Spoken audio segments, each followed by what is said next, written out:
Hello and welcome to Home Capital's series on home ownership. Buying your first house can be a daunting task, and in this series, we will simplify the entire process for you. The third step in the four-step process, which is calculating your home loan eligibility. For computing your home loan eligibility, there are two ratios which are extremely important. The first one being the fixed obligation to income ratio. What do you mean by this? This is basically the sum of all your EMIs that you have outstanding as of today divided by your monthly income. Now, if you were to take our example which we discussed, Mr. and Mrs. Sharma have a monthly income of INR 1 lakh and they have currently a single car loan obligation of INR 10,000. That gives a fixed obligation to income ratio of 10%, which is a very comfortable ratio to work with because generally financial institutions look at the fixed obligation to income ratio to be in the range of 50 to 65%. In no way they would be comfortable giving you a home loan if your fixed obligations exceed 65% of your monthly income, but this range varies from institution to institution. So this basically arrives at how much of your monthly income can contribute towards paying the home loan EMI, and that in turn will determine your home loan eligibility. The second important ratio is the loan to value ratio. The loan to value ratio basically denotes the percentage of the value of the property that you can avail as a loan.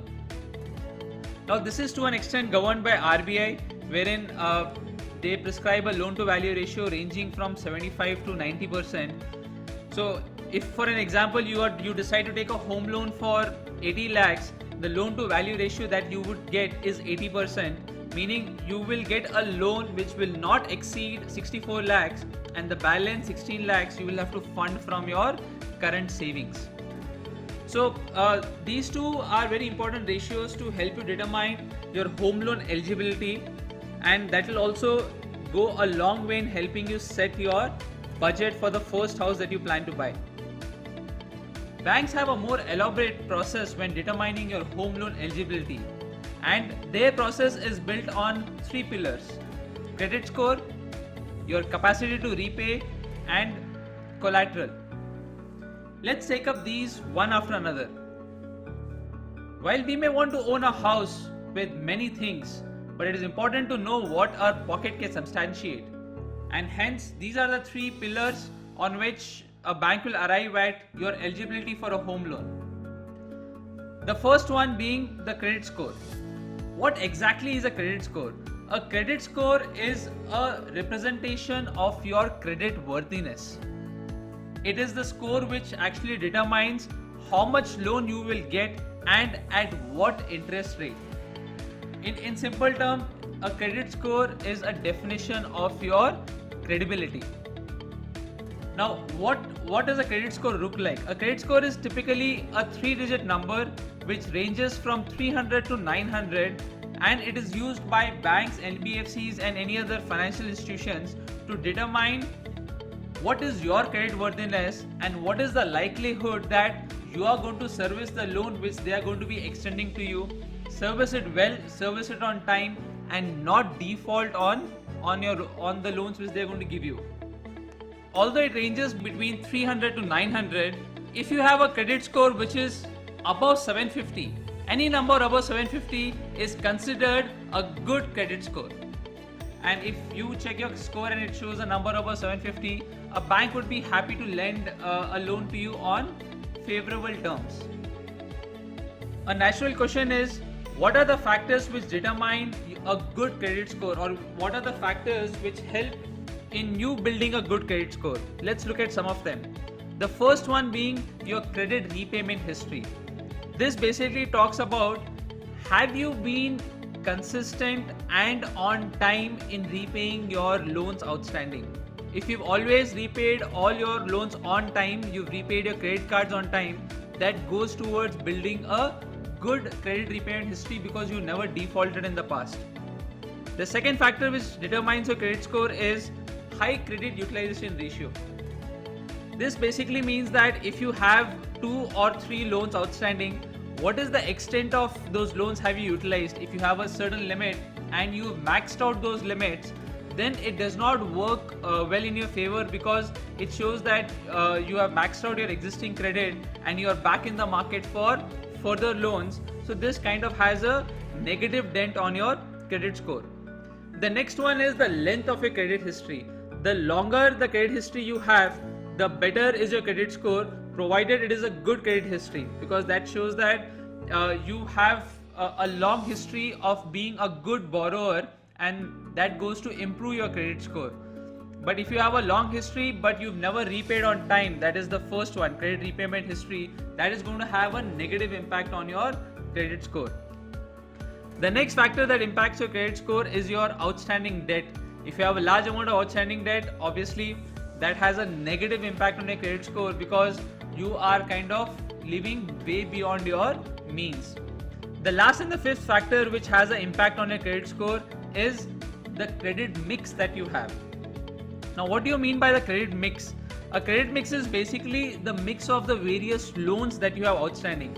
So a person who has an education loan plus a car loan and maybe a credit card outstanding, which he's been servicing regularly on time, he will tend to have a better credit mix versus a person who has, say, only a credit card, or maybe he has only a car loan. So the better the mix that you have, the better is the impact on your credit score, right? So these are the various factors which have an impact on building a good credit score over a period of time. You need to ensure that you always pay your loans on time, including your credit cards, wherein a default by a single day also can have a negative impact on your credit history. The next question is, how do I go and check my credit score? Well, it's pretty straightforward. You can log on to the website of Home Capital, being homecapital.in/finance/credit score.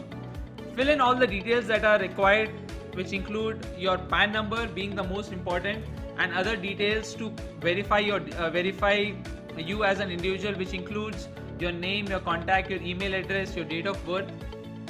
Once you fill in these details, you can easily get your credit score on the website and determine your next steps before you approach a bank for a home loan. Once you check your credit score, and if you find that it is suboptimal, there are ways which you can improve your credit score. Just like a good credit history is built over a period of time, similarly, improving your credit score does not happen overnight, and it will take some time. The various factors you can keep in mind or you should do to improve your credit score is: 1. Be disciplined with your loan repayment. With every installment, it's going to go towards improving your credit score. So generally how this works is, if you've defaulted in the past, your recent credit history has a higher weightage compared to your older credit history. If you've defaulted in the past but are regular in your repayments today, it will go towards improving your credit score. Do not overstretch your credit limits. That is, if you have a certain loan facility available, do not max it out, because that tends to show you as a person who has got used to living beyond his means. Having a good credit mix in your name adds to your advantage, because you have shown that you are able to service different kinds of loans and service them on time. Finally, if you find any mistake in your credit report, it is always good to approach the banker and have it rectified. Whether the report mentions that you have been late in paying or you've defaulted when in real you have not done so, you can approach the financial institution and ask them to make the correction in the report so that your report reflects your correct credit history. Your CIBIL score lives with you forever and it builds on over a period of time. So even if you've made a small default 5 or 10 years back, it continues to be a part of your history. That is why it's extremely important to maintain a very clean history with yourself, right? And be very prompt in payment of your home loan EMIs. Be prompt in clearing your credit card dues. The Home Capital community assists and guides you successfully through your journey of home ownership.